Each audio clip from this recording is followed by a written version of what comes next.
دغه مثال واړوئ څو دقیقې وخت غواړئ چې دا واړوئ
ما دا یو څو سواله دي د کورنۍ کار لپاره یې نوشته کړي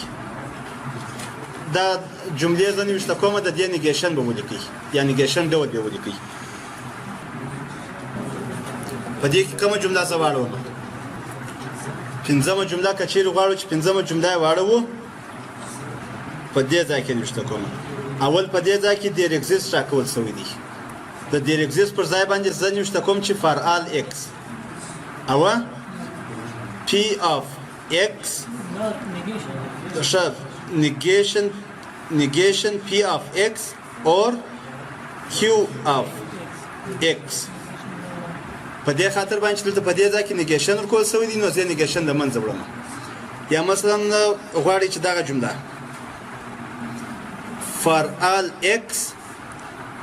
then for all X ورپسې there exists Y صحیح دی داس چې x جمع y greater than equal نور کو په دې خاطر باندې چې په دې ځای کې less than equal to موږ یوازې greater than کو x y په دغه ترتیب باندې دغه هر جمله چاړه وي ډېر اسانه ده